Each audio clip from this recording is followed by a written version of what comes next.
আসসালামু আলাইকুম। আন্তর্জাতিক এবিসি টিভিতে আপনাকে স্বাগত।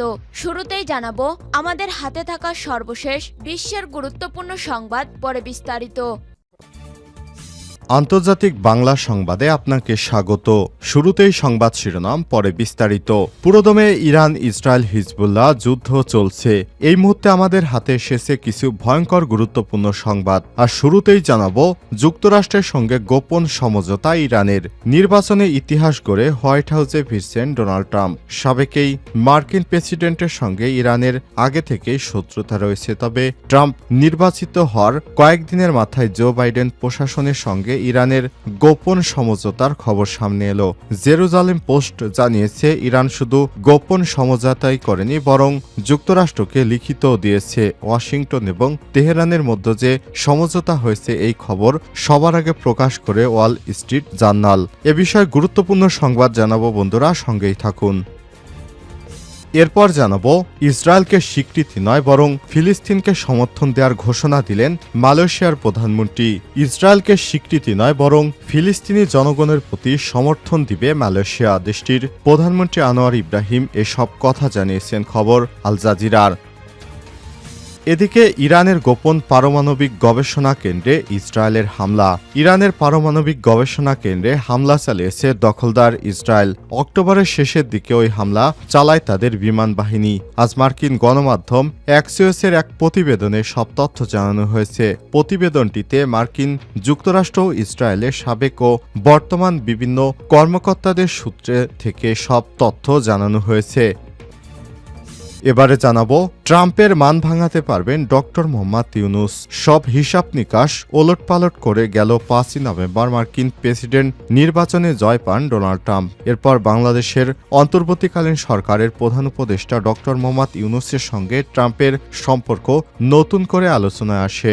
উভয় নেতাদের মধ্যে সম্পর্ক যে ভালো নয় তা বিশ্লেষকদের কাছে ওপেন সিক্রেট। তবে ডক্টর ইউনুস শেষ পর্যন্ত ট্রাম্পের মান ভাঙাতে পারবেন বলেই বিশ্বাস করছে বিশ্লেষকেরা। এবং সর্বশেষ জানাবো ভারতের উত্তরপ্রদেশে হাসপাতালে ভয়াবহ আগুন, 10 শিশুর মৃত্যুবরণ। ভারতের উত্তরপ্রদেশের একটি মেডিকেল কলেজে শিশু ওয়ার্ডে ভয়াবহ অগ্নিকাণ্ডের ঘটনা ঘটে, 10 শিশু মারা গেছে। আজ বার্তা সংস্থা রয়টার্সের এক প্রতিবেদন থেকে সব তথ্য জানা গেছে। প্রিয় দর্শক, এতক্ষণ শুনছিলেন সংবাদ শিরোনাম, এবারে বিস্তারিত। তবে তার আগে বন্ধুরা অনুরোধ থাকবে সংবাদটিতে একটি লাইক দিন। এই চ্যানেলে আপনি নতুন হয়ে থাকলে আমাদের সংবাদটি দেখতে দেখতে চ্যানেলটি সাবস্ক্রাইব করে রাখুন। কমেন্ট করে বন্ধুরা আপনার মূল্যবান মতামত জানিয়ে দিন আপনি বিশ্বের কোন দেশ থেকে বা বাংলাদেশের কোন স্থান থেকে আমাদের সংবাদটি দেখছেন এবং শুনছেন। আর বন্ধুরা, গাজা যুদ্ধে আপনি যদি নিরীহ ফিলিস্তিনিদের ভালোবেসে থাকেন তাহলে কমেন্টে ইয়েস লিখে বিশ্ববাসীকে জানিয়ে দিন। এবারে বিস্তারিত। যুক্তরাষ্ট্রের সঙ্গে গোপন সমঝোতা ইরানের। নির্বাচনে ইতিহাস গড়ে হোয়াইট হাউসে ফিরছেন ডোনাল্ড ট্রাম্প। সাবেক এই মার্কিন প্রেসিডেন্টের সঙ্গে ইরানের আগে থেকে শত্রুতা রয়েছে। তবে ট্রাম্প নির্বাচিত হয় কয়েকদিনের মাথায় জো বাইডেন প্রশাসনের সঙ্গে ইরানের গোপন সমঝোতার খবর সামনে এলো। জেরুজালেমের পোস্ট জানিয়েছে ইরান শুধু গোপন সমঝোতাই করেনি, বরং যুক্তরাষ্ট্রকে লিখিত এবং দালিলিক প্রমাণও দিয়েছে। ওয়াশিংটন ও তেহরানের মধ্যে যে সমঝোতা হয়েছে সেই খবর সবার আগে প্রকাশ করে ওয়াল স্ট্রিট জার্নাল। ওই প্রতিবেদনে বলা হয়েছে গেল সেপ্টেম্বরে ইরানকে সতর্ক করে দেয় যুক্তরাষ্ট্র। ওয়াশিংটন জানায় ট্রাম্পের উপর হামলার যে কোনো হামলায় তাদের সর্বোচ্চ জাতীয় নিরাপত্তা অগ্রাধিকার ইস্যু, আর তিনি হামলার শিকার হলে তা হবে যুদ্ধের ঘোষণা সামিল। এরপর গেল অক্টোবরে যুক্তরাষ্ট্রকে লিখিত প্রতিশ্রুতি দেয় ইরান। তারা জানায় ট্রাম্পকে হত্যা করার কোনো ইচ্ছা নেই তাদের। যদিও গেল সপ্তাহে ইরানি এক ব্যক্তির বিরুদ্ধে অভিযোগ গঠন করেছে যুক্তরাষ্ট্র। মার্কিন বিচার বিভাগ বলছে ট্রাম্পকে হত্যায় ওই ব্যক্তিকে নির্দেশ দিয়েছিল ইরানের ইসলামী বিপ্লবী গার্ড বাহিনী। তবে ইরান দেশটির বিরুদ্ধে ওঠা এমন অভিযোগ সরাসরি নাকচ করে দিয়েছে। ইসরায়েলকে স্বীকৃতি নয়, ফিলিস্তিনকে সমর্থন দেওয়ার ঘোষণা মালয়েশিয়ার। ইসরায়েলকে স্বীকৃতি নয়, বরং ফিলিস্তিনের জনগণের প্রতি সমর্থন দিবে মালয়েশিয়া। দেশটির প্রধানমন্ত্রী আনোয়ার ইব্রাহিম এসব কথা জানিয়েছেন খবর আল জাজিরার। শুক্রবার 15 নভেম্বর লাতিন আমেরিকা দেশ পেরুর রাজধানী লিমাতে অনুষ্ঠিত এশিয়া প্যাসিফিক ইকোনমিক কোঅপারেশন অ্যাপেকের সংবাদ সম্মেলনে আনোয়ার ইব্রাহিম এমন মন্তব্য করেছেন। একই সঙ্গে তিনি ইসরায়েলের বিষয় কূটনৈতিক সম্পর্ক পরিবর্তনের বিষয়টি প্রত্যাখ্যান করেছেন। আনোয়ার ইব্রাহিম বলেন, ফিলিস্তিনের বিরুদ্ধে ইসরায়েলের ক্রমবর্ধমান সহিংসতার বিষয়ে এবার অ্যাপেক সম্মেলনে একমাত্র দেশ হিসেবে মালয়েশিয়ার প্রশ্ন তুলেছে। তিনি আরও বলেন, একটি জাতির অধিকারের বিষয়টি অস্বীকার করা হলে আমরা কিভাবে অর্থনীতি এবং মুক্ত বাণিজ্য সম্পর্কে কথা বলতে পারি? এটা ন্যায় বিচারের বিষয়। যেখানে প্রয়োজন সেখানেই ফিলিস্তিনের জন্য সমর্থন অব্যাহত রাখবে মালয়েশিয়া। এদিকে 1 বছরের বেশি সময় ধরে ইসরায়েলি হামলায় 45,000-এর বেশি ফিলিস্তিনি নিহত হয়েছেন। আহত হয়েছেন 1 লাখের বেশি অধিক মানুষ। এ অবস্থায় বিশ্বের বিভিন্ন দেশ যুদ্ধবিরতির প্রস্তাব দিলেও তা মানছে না ইসরায়েল। ফিলিস্তিনিদের পাশাপাশি যুদ্ধ ছড়িয়ে পড়েছে লেবাননেও। সেখানে ইসরায়েল প্রতিনিয়ত বিমান হামলা চালাচ্ছে। ইরানের গোপন পারমাণবিক গবেষণা কেন্দ্রে ইসরায়েলের হামলা। ইরানের পারমাণবিক গবেষণা কেন্দ্রে হামলা চালিয়েছে দখলদার ইসরায়েলি বাহিনী। অক্টোবরের শেষের দিকে ওই হামলা হয়। ইসরায়েলের বিমান বাহিনী হামলাটি পরিচালনা করেছে। শুক্রবার 15 অক্টোবর মার্কিন সংবাদ মাধ্যম অ্যাক্সিওসের এক প্রতিবেদনে সব তথ্য জানানো হয়েছে। প্রতিবেদনটিতে মার্কিন যুক্তরাষ্ট্র, ইসরায়েলের সাবেক ও বর্তমান বিভিন্ন কর্মকর্তাদের সূত্রে তথ্যটি উল্লেখ করা হয়। প্রতিবেদনে বলা হয়েছে, অক্টোবরের শেষের দিকে ইরানের গোপন পারমাণবিক গবেষণা কেন্দ্রে হামলা করে ইসরায়েলি বিমান বাহিনী। এতে তেহরানের প্রায় 20 কিলোমিটার দক্ষিণ পূর্ব পারসিন সামরিক কমপ্লেক্সের সাইটে উল্লেখযোগ্য ক্ষতি হয়েছে। প্রতিবেদনে বলা হয়, হামলাকে ইরানের পারমাণবিক উন্নয়নের প্রচেষ্টার জন্য একটি গুরুতর আঘাত হিসেবে কর্মকর্তাদের দাবি করেছেন।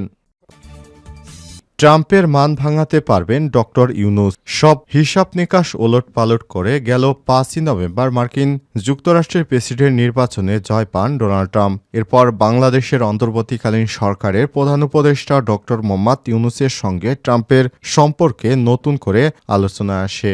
উভয় নেতাদের মধ্যে সম্পর্ক যেন ভালো নয়, তা বিশ্লেষকদের কাছে ওপেন সিক্রেট। তবে ডক্টর ইউনূস শেষ পর্যন্ত ট্রাম্পের মান ভাঙাতে পারবেন বলেই বিশ্বাস বিশ্লেষক। ভারত ও চীনের সঙ্গে বাংলাদেশের সম্পর্ক বেশ গভীর, আর তাই দেশ হিসেবে বাংলাদেশের কৌশলগত আবেদন রয়েছে সে কথা যুক্তরাষ্ট্র খুব ভালো করে জানে। ডক্টর শেখ হাসিনা সরকারের পতনের পর বাংলাদেশ পুনর্গঠন এবং স্থিতিশীল করতে কাজ করছে অন্তর্বর্তীকালীন সরকার। সেক্ষেত্রে ট্রাম্পকে হয়তো আগের মতো করা ভাষায় সমালোচনা করবেন না ডক্টর ইউনূস। তাকে উষ্ণ অভিনন্দন জানিয়ে সেই বার্তাও দিয়েছেন তিনি। ছাত্র জনতার অভ্যুত্থানে গেল আগস্টের প্রথম সপ্তাহে পতন ঘটে শেখ হাসিনার সরকারের। এরপর অন্তর্বর্তীকালীন সরকারের প্রধান হিসেবে শপথ নেন ডক্টর মোহাম্মদ ইউনূস। দেশের শাসনভার তার হাতে তুলে নিয়ে বেশ জটিল সমীকরণের মুখোমুখি হন তিনি। এক পাশে ভারত আর অন্য পাশে চীন। যুক্তরাষ্ট্র এই 3 দেশের সঙ্গে কৌশলগত সম্পর্ক বজায় রাখা তার জন্য বড় চ্যালেঞ্জ হয়ে দাঁড়ায়। 2016 সালে ট্রাম্পের সঙ্গে ডক্টর ইউনূসের খোটোমোটো সম্পর্ক, সেই নির্বাচনের ফলাফল নিয়ে কড়া সমালোচনা করেছিলেন ডক্টর মোহাম্মদ ইউনূস। সেবার নির্বাচনে ট্রাম্পের কাছে হেরে গিয়েছিলেন হিলারি ক্লিন্টন। বিল ক্লিন্টন এবং তার হিলারির সঙ্গে ডক্টর ইউনূসের গভীর সম্পর্ক রয়েছে। তাই স্বাভাবিকভাবেই ট্রাম্পের সঙ্গে ডক্টর ইউনূসের সম্পর্কটা টানাপোড়েন দেখা দেয়, যদিও এখন প্রেক্ষাপট ভিন্ন বলেই মত বিশেষজ্ঞদের। ভূরাজনীতির কারণে দক্ষিণ এশিয়ায় বাংলাদেশের গুরুত্ব অনেক। আবার ট্রাম্প নির্বাচিত হলে বাংলাদেশকে নিয়ে মার্কিন নীতির পরিবর্তন হওয়ার সম্ভাবনা নেই, কেননা চীনের সঙ্গে বাংলাদেশের গভীর সম্পর্ক রয়েছে। তাই নিজেদের ইন্দো প্যাসিফিক কৌশলের কারণ হলেও মার্কিন নীতি নির্ধারকদের কাছে বাংলাদেশ গুরুত্বপূর্ণ। সম্প্রতির সময়ে বাংলাদেশ ও ওয়াশিংটনের সঙ্গে সম্পর্ক জোরদারে মনোযোগী হয়েছে। সুতরাং ডক্টর মোহাম্মদ ইউনূসের সঙ্গে ট্রাম্পের সম্পর্ক ভালো হবে বলে এমন আশাবাদ ব্যক্ত করেছে বিভিন্ন রাজনৈতিক বিশ্লেষকেরা।